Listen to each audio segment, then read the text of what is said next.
Thank you, Madam President. And Australia thanks the High Commissioner for her oral update.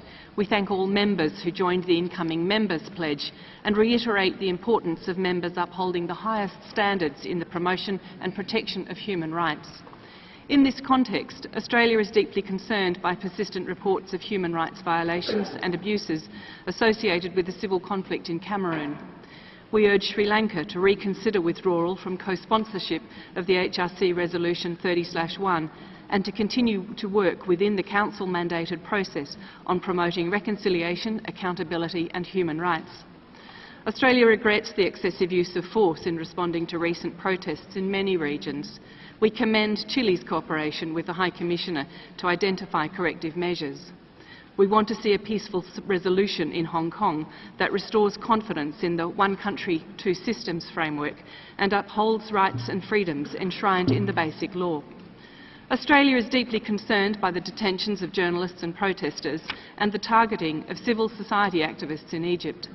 We urge Zimbabwe to protect and promote opposition and civil society activists' rights to freedom of assembly, association and expression. We also urge Eritrea to institute reforms, including by allowing independent civil society and political organisations. Australia calls on Cambodia to allow all political parties, civil society and media to operate freely and to ensure due process and procedural fairness in the trial of Kem Sokha.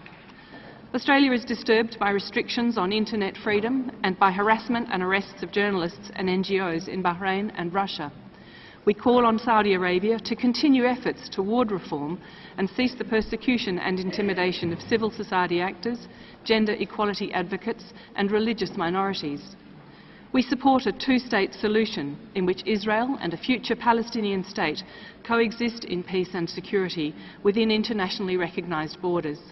We urge all parties to return to peace negotiations and refrain from any actions that undermine the prospects for peace. I thank you.